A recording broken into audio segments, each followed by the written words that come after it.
Hello there!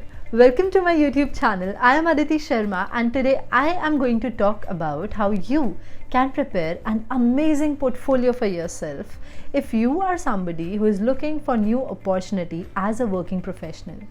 Now, if there are freelancers who are watching this video, I would request you to type yes in the comment section so that I can prepare a separate video altogether just for you. Don't forget to subscribe to this channel so that you can keep on getting the updates of every video that I'm uploading, and at the same time I also get a lot of support from your end and I get the energy of making more and more content just for you.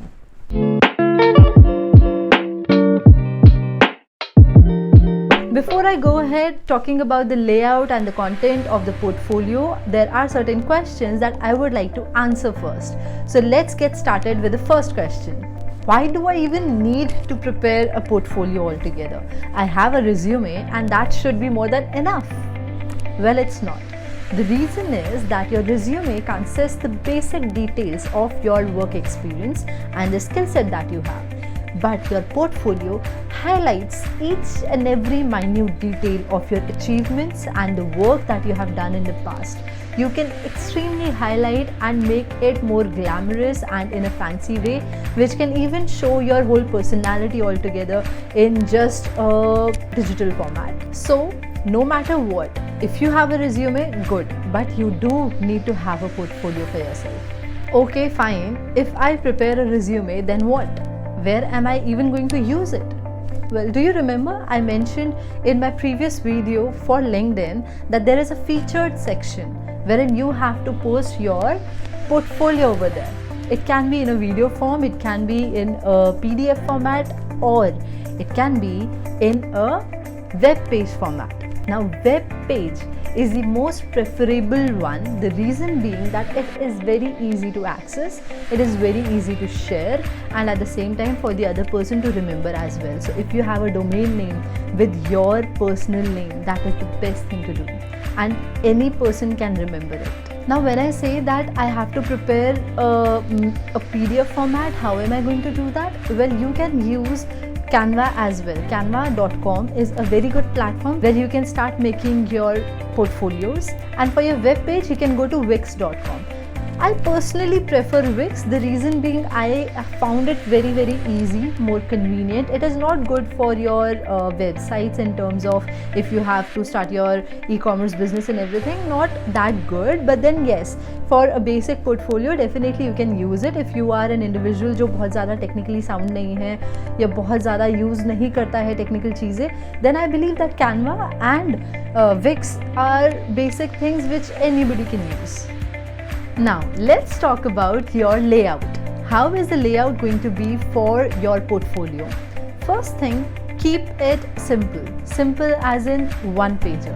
Do not make multiple pages. Don't get excited when you open and you learn something new and then you start making a lot of pages.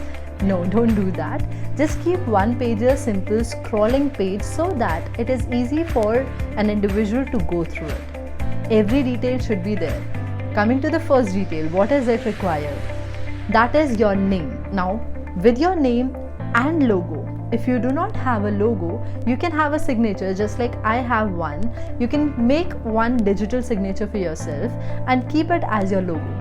Then you get started with your small introduction. In your small introduction, you are going to mention minor things about yourself. At the same time, they should be very prominent in terms of your achievements, in terms of your designation, the position that you are in currently, the role that you are playing, the skills that you have. You can write the current situation, the current scenario of your work right now. After your current scenario, you are talking about your background, your professional background. What are the things that you have done, the companies that you have associated with, the role that you have played. Mention about them separately. With that, you start talking about your education qualification as well. What is your educational background? You have to mention about it. After your basic information is clear, which is almost there in your resume as well, you start talking and highlighting about your achievements and the activities that you have done. Like, I I was there in my first job wherein I was a marketing executive, the kind of events that I have done, every event I can even use the pictures, the main events that I have done, the achievements that I have had, the rewards that I have been given, I can use my pictures, I can use my certificates to display my achievements altogether. Then you make sure of one thing, there is a particular section that you keep on updating on regular basis, and that is your skills.